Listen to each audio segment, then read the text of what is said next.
Okay, so we're again at the War Remnants Museum. This is what they call a treetop flyer. I don't know what kind of aircraft any of these are, actually. This I do know, I read it before. It's a Huey helicopter. We're going to go into this area that's called Tiger Cages. This looks like a barracks, like a prisoner of war camp. Those cargo containers.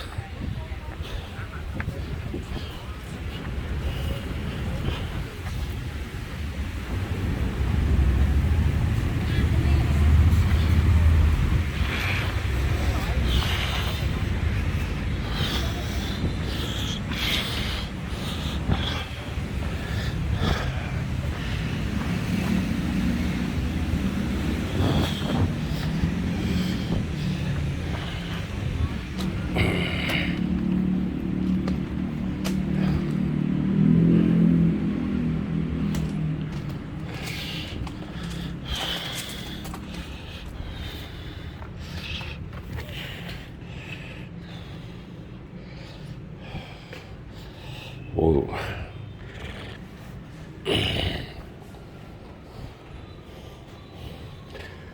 Well, we do have a guillotine.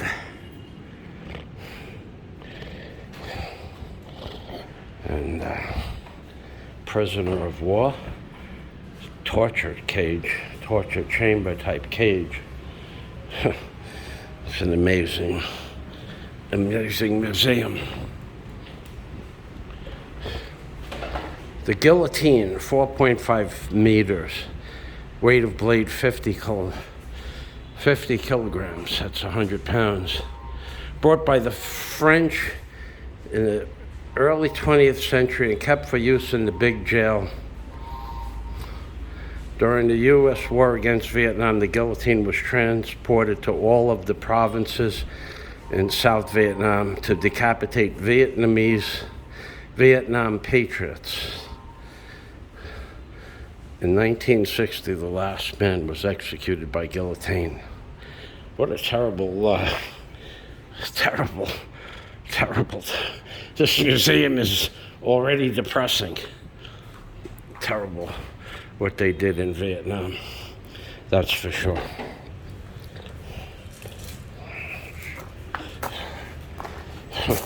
Barbed wire cages, so you couldn't even move around. You would just bake in the sun all day.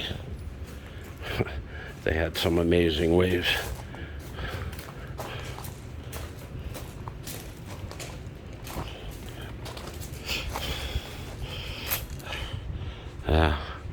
Doesn't look like it's an easy place to escape from. Very depressing museum so far.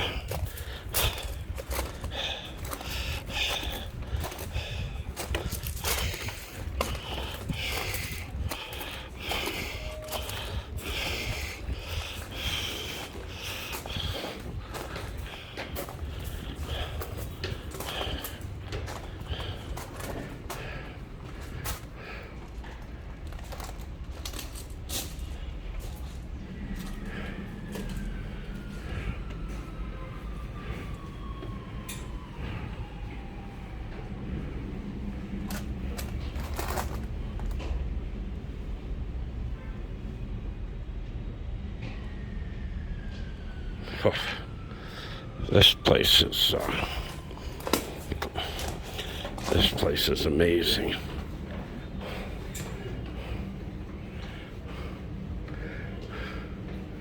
Amazing. I'm not going upstairs. I don't really care what's going on upstairs at all. The quicker I leave, the better I'll feel about this whole thing. The whole concept of Vietnam, from my perspective,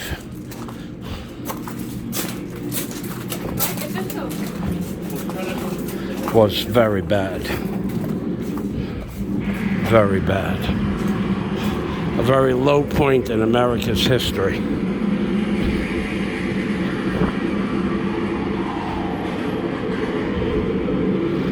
maybe the lowest.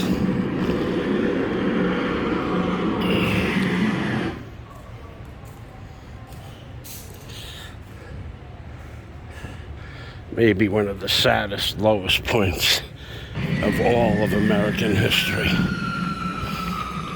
Considering it was all for nothing.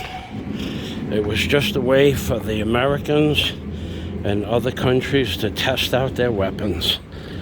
That's my summation of the Vietnam War.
It's really hot today.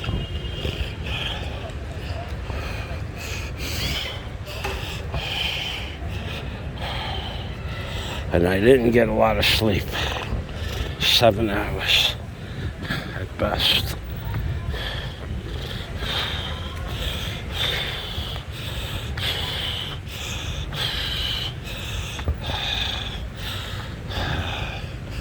Oh boy.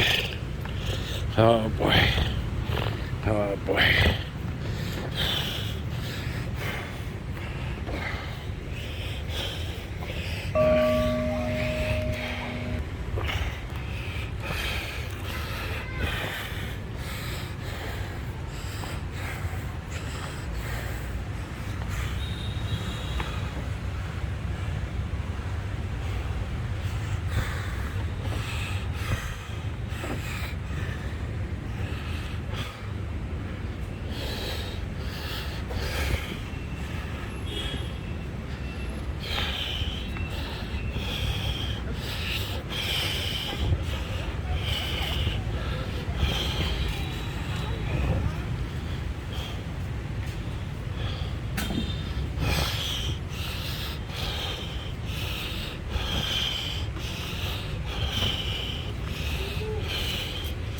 Flamethrower.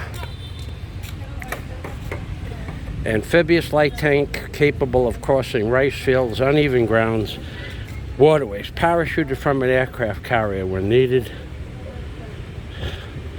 108 flame gun with 200 gallons of fuel, effective range 137 meters, which is 400 feet. An M73 machine gun and a turret. Quite the weapon.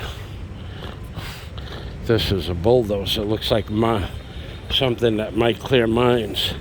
Weighing 40 tons, they were used in construction,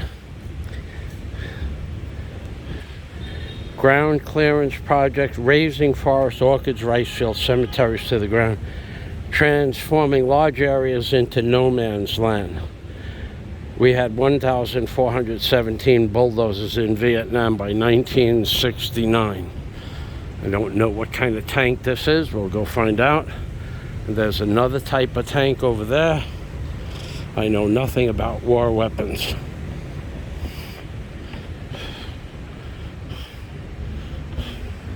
An M41 tank weighing 23 tons, 65 bullets a minute, 30 caliber machine gun, used from 1965 onward in Vietnam. It has a a mixed metal and rubber track. Quite a machine. 23 tons.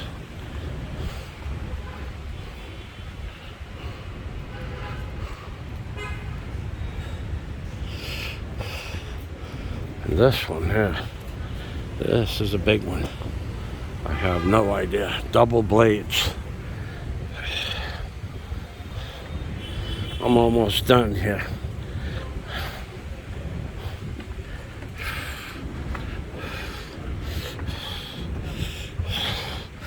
Okay, we'll look at the helicopter first.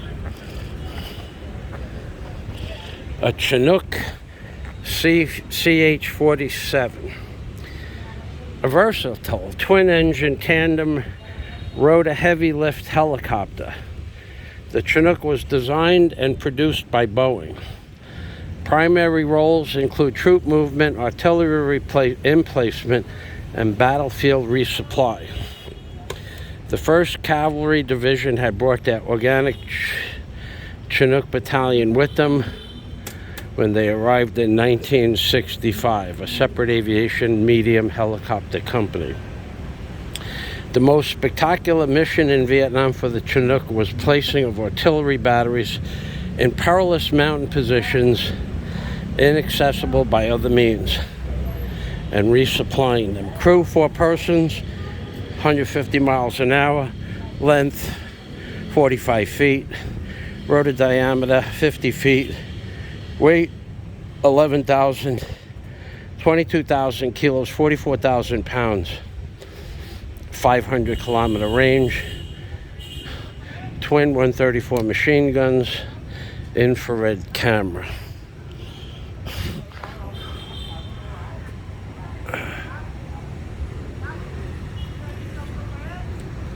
Okay, and this is going to be pretty much two more sources. An M48 tank weighing 47 tons. That's quite a bit. Maximum speed 48 kilometers per hour, 25 miles an hour.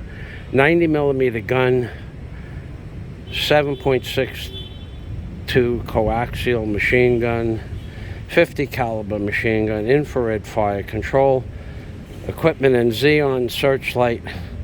We had 370 M48 tanks in Vietnam by 1969. Quite the piece of machinery.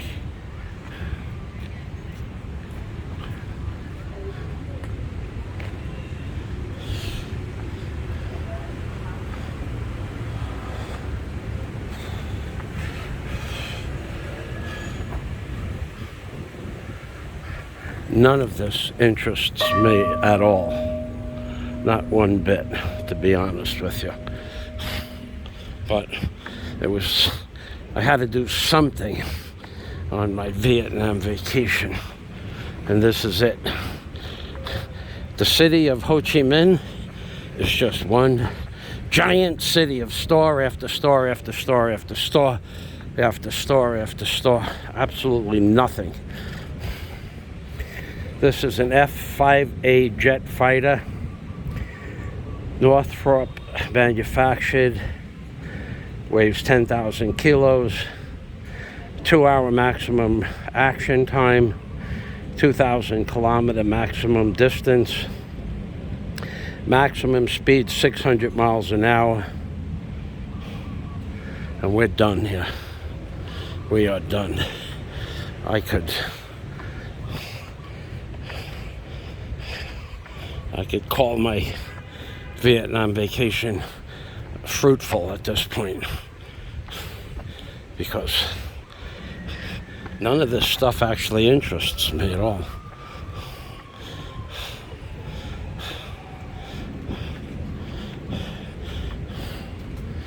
One more. An A-37 fighter bomber. Light attack aircraft manufactured by Cessna Aircraft Company. Bombing targets on the ground and sea, escorting aircraft. Gross weight 6,000 kilos. 2-hour flight time, 1,000-mile range, and some machine guns and light-duty missiles. And now it's time to say goodbye, because I am done here. My job here is over. I'll go sit down on those benches, take a break.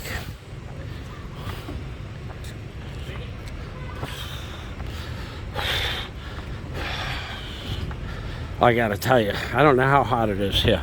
Someone said 34 degrees Celsius in the afternoon here. I would believe that, which is about 95 degrees. I would believe that too. So I'm going to sit down on these benches and I'm going to give you my opinion of the Vietnam War Memorial.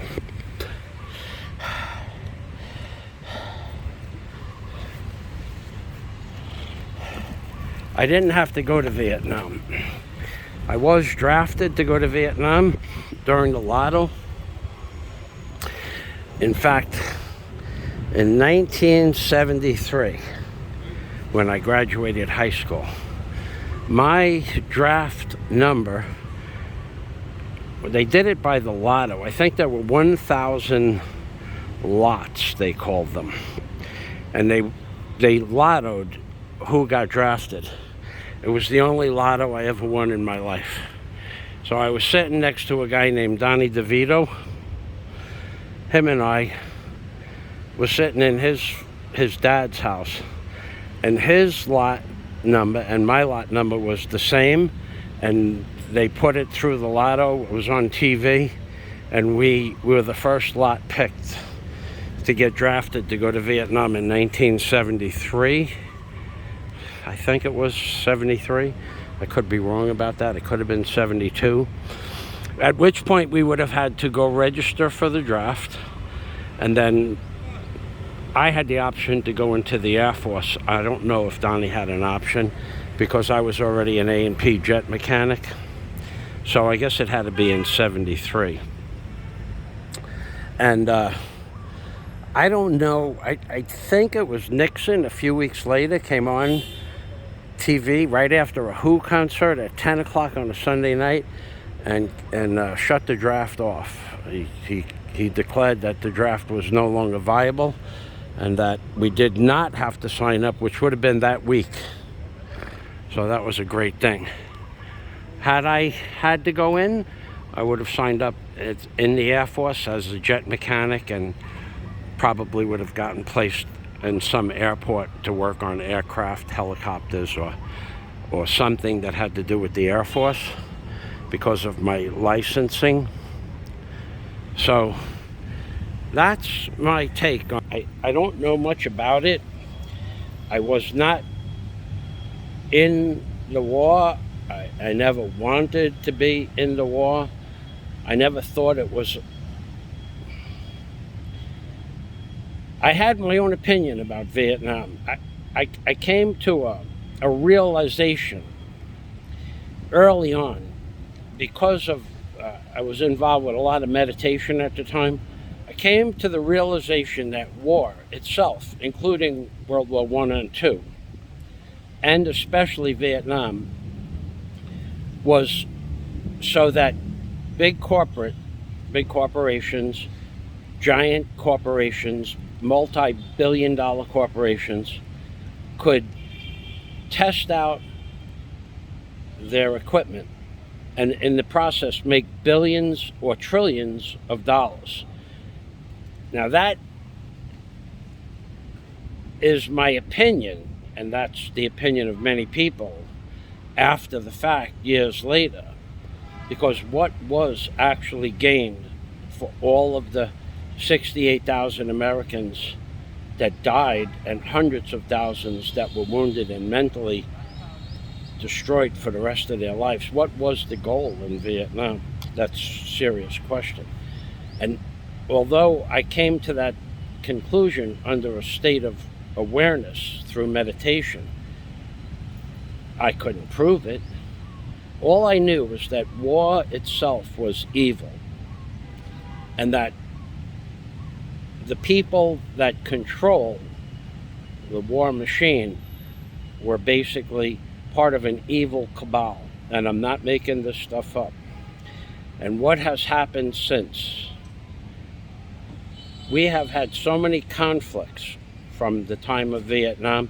We've never won anything in any war. It's just for the elite and the billion and trillionaires to test out their new products. That's all it's for. That's my opinion, and I'm sticking to it. And I came to that realization when I was 17 years old. So you people can believe whatever you want. You can believe that the United States military protects America. It does not. It does not.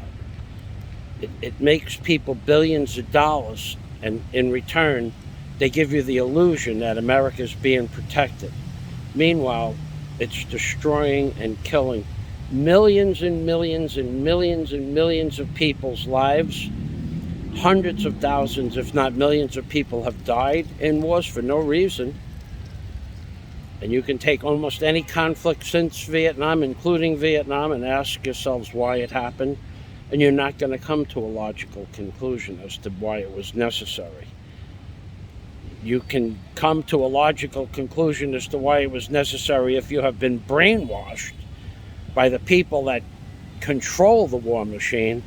But if you look beyond the reasoning of the war machine itself, it's simply so that big corporate can make billions of dollars. Just like Dick Cheney, before 9/11, bought a company that made x-ray machines because he knew in advance, years in advance, he knew that 9/11 was going to happen and that we will eventually need x-ray machines, and he bought the biggest x-ray machine company when it had no purpose. And he made billions of dollars. He was the vice president of America, if I remember correctly, and he made billions of dollars because he knew in advance that we were going to need x-ray machines, and he bought lock, stock, and barrel the biggest corporation that made x-ray machines in the world and made billions. Him, his family, his friends, the other politicians, they made billions because they knew in advance it was going to happen. So that's my opinion, and I'm sticking to it. Now, from this point on, I may go inside and I may not. I really don't care what's inside. I had to see this for my own edification of what some of the weapons look like in Vietnam, because I know nothing about weaponry that used in Vietnam or any other war. I never was in the service. I never wanted to be in the service. I would have gone in the service had I had to in the Air Force, but it would have been as a last resort. And fortunately, they shut the draft down 1 week before I had to sign up. But that's my story, and I'm sticking to it. Not a coward. I would have went in, but I would have went into the Air Force. And I always was of the opinion, from the time I was early 17 years old, that war was a product of the rich and famous to make billions upon trillions of dollars, and that was the only real purpose of war. Thanks for watching. From Michael Fazio in Vietnam. Not in the Philippines, baby. In Vietnam.